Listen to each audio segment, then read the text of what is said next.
To see you and congratulations Harnaaz ji, आपने हमारे देश का नाम और लाइक रोशन किया है। तो बताइए कि कैसा रहा एक्सपीरियंस विथ मिस यूनिवर्स तक का, और ये जो आपने क्राउन जीता है वो अपने आप में बहुत बड़ी बात होती है। तो कैसा रहा ओवरऑल एक्सपीरियंस मिस यूनिवर्स तक का सफ़र? पहली बात तो थैंक यू सो मच। आपने ये बोला कि बहुत बड़ी बात है, बिल्कुल 21 सालों के बाद इंडिया को ये क्राउन मिला है, पर ये सिर्फ मेरी नहीं, सबकी मेहनत थी और इसकी वजह से हमें ये क्राउन मिला है। कब से हम वेट कर रहे थे इस चीज़ के लिए। काफ़ी खुशनसीब महसूस करती हूँ मैं अभी, पर मैं कह कर गई थी जाने से पहले, पर मैं okay I think I should say काफ़ी खुशनसीब महसूस करती हूँ मैं, पर मैं कह कर गई थी कि मैं हरनाज हूँ और देश का नाज हूँ और मैं क्राउन ज़रूर लेकर आऊँगी। और मैंने आई थिंक वो किया, right, and I am happy. I just can't wait कि मैं ये सब कुछ सेलिब्रेट करूँ इंडिया के साथ। एंड जो इश्यूज़ हैं जिसके बारे में बात करना चाहती हूँ, एंड मैं डिटर्मिन्ड हूँ उसके बारे में और अच्छे से बात करूँ। ऐसा कॉन्फिडेंस आई थिंक हमारे देश के सारे यूथ के अंदर होना चाहिए कि मैं यहाँ जाऊँगी और ये जीत कर लाऊँगी। यू नो हरनाज जी, क्योंकि जितना मेरा नॉलेज है, दुनिया में पूरे, ना कि सिर्फ इंडिया में बल्कि पूरी दुनिया में बहुत सारे मॉडल हैं, मेल हो या फीमेल हो, लेकिन ये जो क्राउन कुछ एक चुनिंदा लोगों के पास आता है, तो जिनमें से आप एक हैं। तो व्हेन वो क्राउन आपको पहनाया गया, वो मैं वीडियो भी देख रहा था। What's your feeling? Oh my God, कहना चाहेंगे आप? आई थिंक वो फीलिंग बहुत अनएक्सप्लेनेबल होगी मेरे लिए, क्योंकि जब उन्होंने इंडिया बोला तो मेरे को ऐसे यकीन नहीं हो रहा था कि उन्होंने इंडिया बोला, एंड मैं एकदम से रोई, जैसे आपने वीडियो में देखा। बट आई थिंक जब मैं रोई तो मेरे साथ पूरा भारत भी रोआ, और वो फीलिंग बहुत ही यूनिवर्सल थी। एंड मुझे वो जब मैंने क्राउन डाला तो शायद आपने देखा भी होगा कि मैंने उसको पहले उसका माथा टेका, एंड ऐसे कुछ इंटेंशनली कुछ नहीं, जस्ट वो होता है ना, जैसे जब मेरा नेशनल क्राउन भी था, जब मेरे को वो पहनाने वाले थे, तो मैंने जब पहना उसके बाद मैंने माथा टेका। सो दैट्स समथिंग मेरे लिए। वो क्राउन का मतलब ये नहीं है कि आप जीत गए हो, आप दुनिया की सबसे खूबसूरत लड़की हो, जो कि अभी मैंने देखा है बहुत लोग मुझे से बोल रहे हैं। That's not the reality. The thing is, वो क्राउन आपकी बहुत बड़ी रिस्पॉन्सिबिलिटी है। तो आप जब कोई चीज़ लेते हो ना, जब आप कहीं पे भी जाते हो, तो यू आर ग्रेटफुल, आप पहले उसका शुक्रिया अदा करते हो। तो मैंने पहले क्राउन का शुक्रिया अदा किया कि आपको लगता है कि मैं वो पहनकर उन सब बातों पे या उस क्राउन को अच्छे से संभाल सकूं, और वो अब मेरी रिस्पॉन्सिबिलिटी है। और मैं अपनी देश के इंडिया से आती हूँ, और मैंने अपने देश को तो प्राउड करना ही है, बट अब मेरे ऊपर सब पूरी दुनिया की रिस्पॉन्सिबिलिटी है।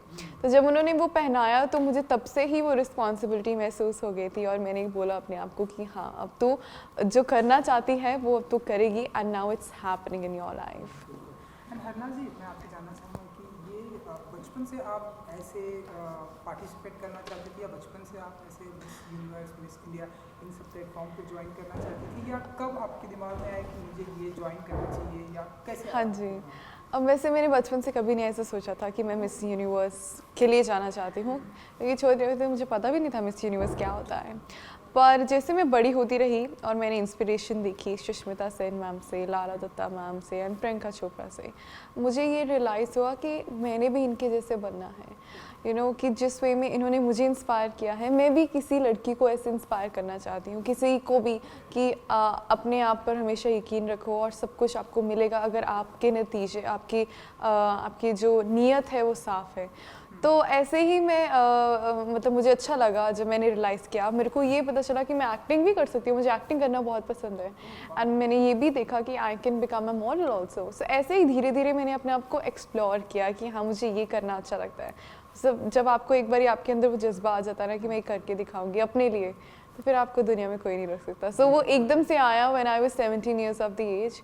तो उसके बाद मैंने कभी पीछे मुड़ कर नहीं देखा, और जो मर्ज़ी हो जाए दुनिया में, मैं हमेशा डट के रही हूँ कि कोई मेरा तहस नहस नहीं कर सकता। मतलब इनिशियली वो पंजाबी में कहते हैं ना कि इधर दा उधर कुछ नहीं कोई कर सकता, वो अपने आप स्ट्रॉन्ग बिल्ड होता रहा मेरा एटीट्यूड। और यही मेरी एडवाइस होगी यंग वुमेन को ऑल अराउंड द वर्ल्ड कि जब आपके अंदर आपका अपने आप पे यकीन है, तो आपको दुनिया में कोई भी नहीं रोक सकता। आपको बहुत लोग आएंगे आपको मतलब नीचा दिखाने के लिए, या मे बी आपको ऐसे लगेगा कि मैं टूट जाऊंगी, पर आप जब तक आपका अपने आप पे कंट्रोल है कुछ भी नहीं हो सकता। बिल्कुल बिल्कुल, अब आपका कोई नहीं कुछ भी नहीं कर सकता। तो हम ऐसा माने क्योंकि हरनाज जी ये जो रास्ता है जहाँ जो आपने मुकाम हासिल किया है, ये रास्ता आप कहीं ना कहीं बॉलीवुड की तरफ भी जाता है, क्योंकि चाहे आपने बात की लारा दत्ता, सुष्मिता से, जितने भी लोगों को ये टैग मिला, आज हम देख रहे हैं बॉलीवुड में उनका बहुत ही अच्छा नाम समझ। और आपने एक्टिंग की भी बात की, तो हम ऐसा माने कि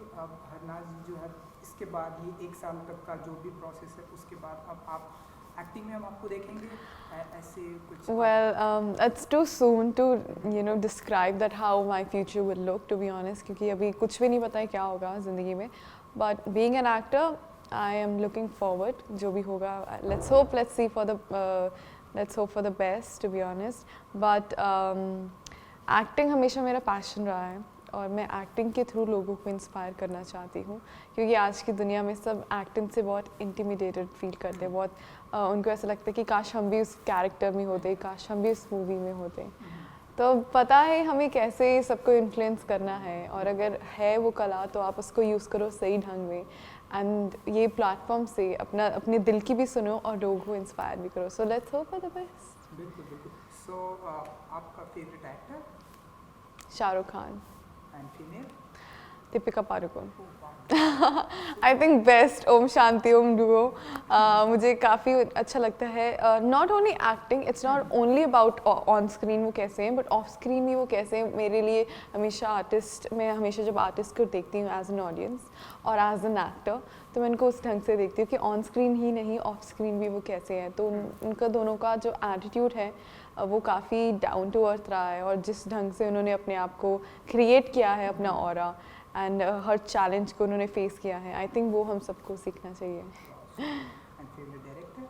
Sanjay Leela Bhansali, I love his work, I love the quality, जो वो मूवीज़ करते हैं वो मुझे बहुत ही मतलब वो आई लव इट। वो होता है ना एक आर्ट को वो बहुत अच्छे में दिखाते हैं, एंड हर चीज़ की डिटेल्स देखते हैं, तो उनको ज़रूर बहुत टाइम लगता है मूवी बनाने का, बट वो वर्थ इट होती है। And every movie that I watched his movie, every movie, it's just the best till now, so no doubt he's my favorite. And favorite politician?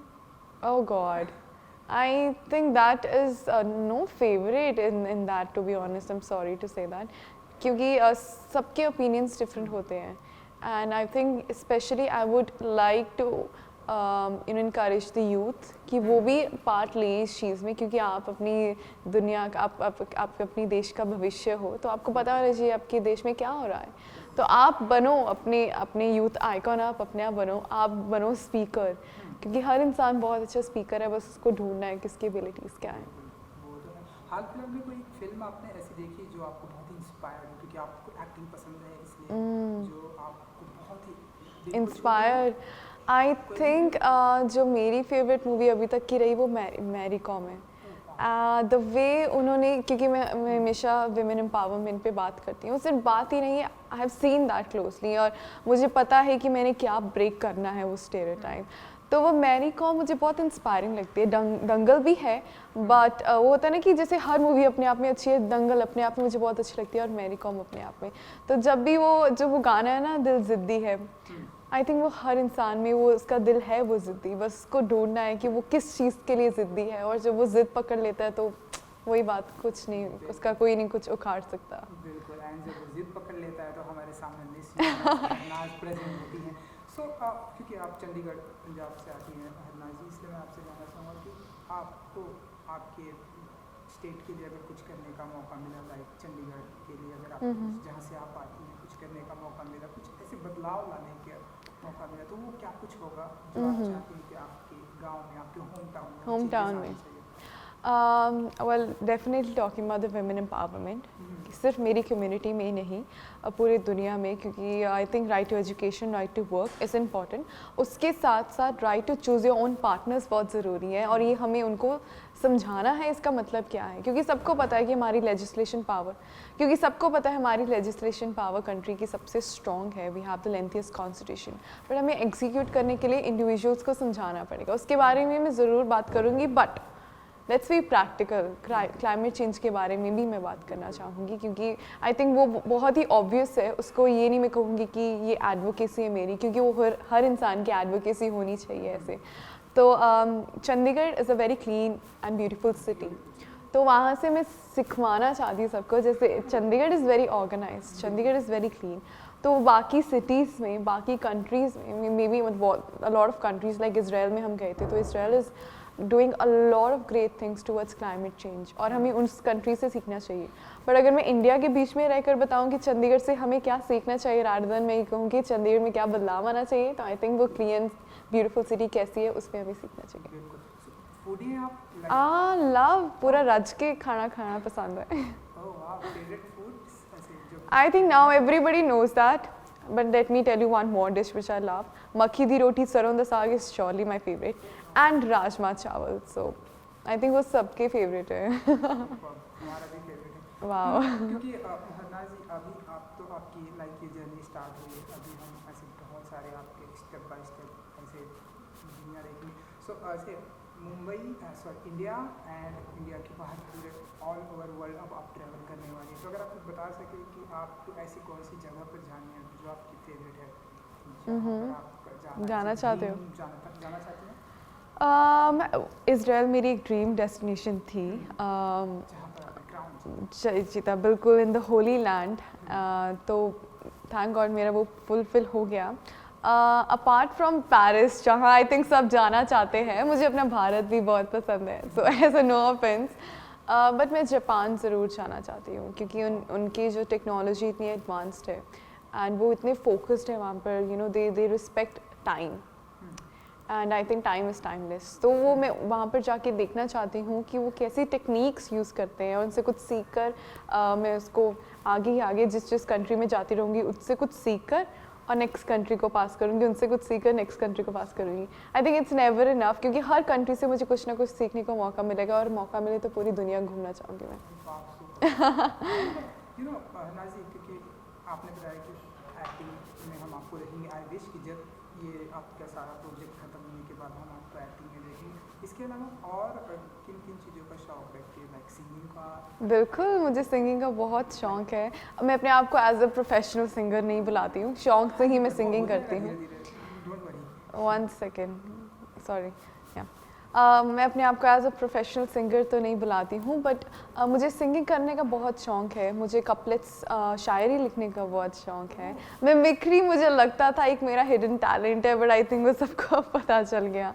Apart from that मुझे gardening का भी बहुत शौक है, क्योंकि मेरे दादाजी फार्मर थे और मेरे मॉम को गार्डनिंग का वो होता है ना, कैसे आपको वहीं से आता है, तो मुझे नेचर के साथ भी रहना बहुत पसंद है। तो ये ऐसी छोटी छोटी चीज़ें हैं जो हरनाज को डिफाइन करती हैं। किसी एक की मिमिक्री, किसी जो आप ज़रूर, आप चाहते हो कि मैं किसी फेमस पर्सनालिटी की मिमिक्री करूं, तो आपको फिर वेट करना पड़ेगा जब तक मैं किसी की बायोपिक करूंगी। चलिए आगे मैं अपने हमारे मिस यूनिवर्स पे आता हूँ कि जब ये आपकी जर्नी स्टार्ट हुई तो क्या आपको ऐसा लगा कि ऐसे कुछ नर्वस हुई आप, या कुछ भी ऐसी फीलिंग आई कि यार ये बहुत ही टफ है, या आपको ऐसा आ गया कि हाँ ये मैं जीतने वाली हूँ? कब आपको ऐसा? Right, I think nervous is a very very natural feeling. कुछ गलत नहीं है अगर आप नर्वस फील करते हो, पर उसको ओवर पावर कैसे करना है वो बहुत ज़रूरी है, क्योंकि आखिर में इंसान वो ही सक्सेसफुल हो जो अपने इमोशंस को कंट्रोल कर सके। एंड ज़रूर मैं थी नर्वस, जैसे हर लड़की थी, पर एट द एंड मैंने अपनी विजन को देखा और मैंने अपने आप को बार बार स्टेज पे चढ़ने से पहले ये सवाल पूछा कि मैं क्यों आई हूँ, और ये मौका मुझे बार बार नहीं मिलेगा। तो that 1 minute of my life can decide कि मेरी लाइफ में क्या होगा आगे, और जो होगा अच्छे के लिए होगा, और अपने आप पे यकीन रखो तो ही आपको सब कुछ मिल सकता है। तो मैंने जब स्टेज में थी, I was being my self, मैं किसी और की तरह नहीं दिख रही थी। मैं भूल गई थी मेरे आसपास कितनी सुंदर लड़कियां हैं, कितनी टैलेंटेड लड़कियां, कितने लोग बैठे हैं। मैं बस अपने आप पे ध्यान दे रही थी। आई थिंक तभी आप जीत सकते हो अपने आप से। Thank you so much. हमसे बात करने के लिए thank you so much. Thank you.